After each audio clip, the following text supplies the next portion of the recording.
तो हाय सभी मेरे प्यारे दोस्तों, सभी कैसे हैं। उम्मीद है कि बहुत अच्छे से होंगे। आप सभी को मेरे ओर से सुप्रभात। तो आज हम लोग बात करने वाले हैं कि क्लास 7 का जो हम पहले वीडियो में ऑलरेडी हम आपको बता चुके हैं कि साधारण व्यास के बारे में, और उनका प्रश्न उत्तर आज हम लोग हल करने वाले हैं।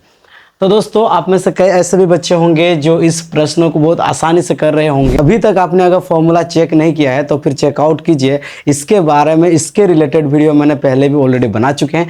एक ही फॉर्मूला की किस तरीके से हम डिराइव करके उनको निकाले हैं, अगर आप देखिएगा ना तो 100% यकीन है मेरा, आप बहुत आसानी से समझ जाओगे। तो दोस्तों, अगर चेकआउट नहीं किए हो तो जल्दी से जाके चेकआउट करना। तो आज हम लोग उन्हीं फॉर्मूला से यूटिलाइज करके यहाँ पे कुछ प्रश्न को हम लोग समाधान करने जा रहे हैं। देखिए, निम्न प्रश्न का साधारण ब्याज सूत्र द्वारा ज्ञात कीजिए। आपको एक फॉर्मूला दे दिया जाता है साधारण ब्याज का, जिसे हम कहते हैं आई बराबर में PTR बटा 100, ठीक है ना। यानी कि साधारण ब्याज बराबर में दर गुना समय गुना मूलधन और बटा में 100, यही फॉर्मूला था। और इसी फॉर्मूला से हम लोग अलग अलग तरीके से, अलग अलग फॉर्मूला के हिसाब से हम लोग निकालते थे, ठीक है। देखिए, सबसे पहले वही फॉर्मूला को हम लोग लगाएंगे। यहाँ पे उतना ज़्यादा दिक्कत की बात है ही नहीं। और आप लोगों को पता है कुछ दिनों के बाद आप लोगों के एनुअल एग्जाम होगा, ठीक है। और एनुअल एग्जाम में आप करोगे क्या, अगर यही चीज़ अगर नहीं सकोगे तो फिर तो दिक्कत हो सकता है। तो इसीलिए आपको करना ही पड़ेगा। सुबह उठिए, एक काम कीजिए, सुबह को उठिएगा।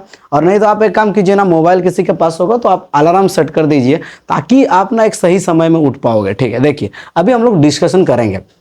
सबसे पहले लिख दिया गया है यहाँ, मूलधन इज इक्वल टू 400, समय बराबर 2 वर्ष, दर बराबर 3% वार्षिक, ठीक है ना। मतलब यानी कि वार्षिक में 3% करके दे रहा है रेट, ठीक है। तो आप बताइए कि यहाँ पे आपको सूत्र द्वारा बताया जा रहा है साधारण ब्याज। तो आपको पता है साधारण ब्याज आई बराबर कितना होता है, आई बराबर में PTR बटा में 100 है कि नहीं, इतना पता है कि नहीं। तो P के बदलो तो हम यहाँ लिख सकते हैं, P मतलब प्रिंसिपल अमाउंट, ज़्यादा नहीं समझाना है, ठीक है। प्रिंसिपल अमाउंट मतलब है मूलधन, जिसे हम कहते हैं कितना रुपया आपने उधार लिया था किसी से पास। देखिए, तो सबसे पहले हम क्या करेंगे, P बराबर में मूलधन, इसका मतलब है 400 लिख दिया मैंने, और मल्टीप्लाई, कुछ नहीं है मतलब मल्टीप्लाई है, इतना सोचिएगा। यहाँ मल्टीप्लाई हालांकि नहीं है, हालांकि फॉर्मूला में मल्टीप्लाई लिखा नहीं जाता है, तो फिर भी आप लोग यहाँ मल्टीप्लाई लिख दीजिएगा। और T मतलब समय है, तो समय 2 वर्ष है, और मल्टीप्लाई R मतलब कितना है 3, और बटा में 100।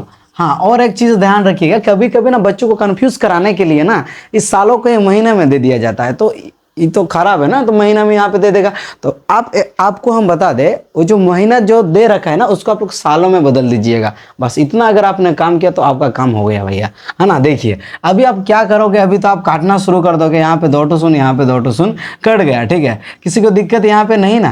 तो देखिए, 4 दूने 8, 8 का 16, 8 तिया 24, कितना हो जाएगा 24। अभी आप बताइए कि साधारण ब्याज आया कितना, 24 रुपया, है कि नहीं। कितना आया, 24 रुपया, है कि नहीं। कितना आया, 24 रुपया। आपको अगर यहाँ पे मिश्र धन पूछा जाएगा, देखिए हम आपको बता दें मिश्र धन कैसे होता है। यानी कि आपका कितना पैसा उधार लिए थे और आप कितना रुपया एक्स्ट्रा पैसा लेके जा रहे हैं, तो इसी को ही कहा जाता है मिश्र धन, ठीक है। यानी कि ये जो 24 रुपया जो है हम लोग का मूलधन में ऐड होगा, तब जाके हम लोगों का पैसा बनेगा, ठीक है। यानी कि मिश्र धन बनेगा। यहाँ पे क्लियर है कि नहीं, सभी को बताइए। तो आप कितना रुपया, आप कितना रुपया लेके जाओगे, 424 रुपया लेके जाना है। लेकिन आपका जो फॉर्मूला के हिसाब से साधारण ब्याज निकल के कितना आया, 24 रुपया। क्लियर है कि नहीं। चलिए, इसी हिसाब से यही वाला भी बनाएंगे, और बाकी जितने सारे भी वहां दे दिया गया है आपका, तो सभी साधारण ब्याज से ही रिलेटेड है, आप उनको बहुत आसानी से कर सकोगे, उम्मीद है। चलिए देखो, इसके बाद हम इसी को भी करेंगे। तो आई बराबर में कितना होता है, PTR और बटा में 100, ठीक है। हम हिंदी में एक जगह में लिख देते हैं, यहाँ पे मैंने हिंदी में नहीं लिखा, नहीं तो कई ऐसे बच्चे भी होंगे सर, वो सोच रहे होंगे कि अरे खाली इंग्लिश में ही, तो हिंदी में भी बोलना चाहिए कभी कभी, है कि नहीं। देखिए, सबसे पहले यहाँ पे हम लिखेंगे इसको मूलधन, है ना, मूलधन, और मल्टीप्लाई समय, और मल्टीप्लाई कितना होगा दोस्तों, दर, ठीक है।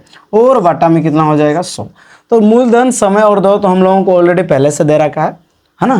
तो इसी हिसाब से हम लोग करेंगे। तो ये हो जाएगा 600, और मल्टीप्लाई 4, और मल्टीप्लाई 6, और y में 100, ठीक है। यहाँ से काट दीजिए, 106 हो जाएगा। हाँ, अब बचेगा कितना, 6 6 36, और 36 4 कितना हो जाएगा, 36 4 6 4 24, 4 हासिल 2 4 12 13 14, 144 कितना होगा, 144, है कि नहीं दोस्तों, है कि नहीं। तो अभी हम लोगों का जो फाइनल आंसर हो गया 144। और इसी तरीके से सेम हो जैसे यहाँ पे क्वेश्चन दे दिया गया है वैसे ही 2 नंबर का ये थर्ड फोर्थ इस तरीके से ही दे रखा है। ठीक है, तो थोड़ा हम लोग क्रिटिकल करेंगे, थोड़ा घुमा फिरा के जैसे क्वेश्चन दे देगा उसी तरीके का करेंगे। और ये तो पूरा डायरेक्टली वाला फॉर्मूला हम लोग यूटिलाइज किया, डायरेक्टली हम लोग निकाल के दिया। ठीक है दोस्तों, तो मेन बात ये है कि ना कभी कभी हम लोगों के एरिया में थोड़ा सा लाइन कट हो जाता है, जिसके चलते हम वीडियो सही से बना नहीं पा रहे हैं, आप लोगों के तक सही से पहुंच नहीं पा रहा है। तो जिसके चलते ना शायद ही आप सभी सोच रहे होंगे कि क्या हो रहा है, 1-2 दिन के बाद ही वीडियो छोड़ रहा है। ठीक है दोस्तों, तो हालांकि आपको पता है कि थोड़ा बहुत प्रॉब्लम होता है गाँव देहाती में।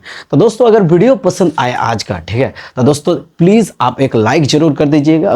अगर आप मेरे चैनल पर पहले बार विजिट कर रहे हैं दोस्तों, तो फिर सब्सक्राइब करने के लिए मत भूलिए। धन्यवाद, फिर मिलते हैं हम लोग नेक्स्ट वीडियो में, और तब तक के लिए दोस्तों आप सभी को मेरा दिल से बाय बाय।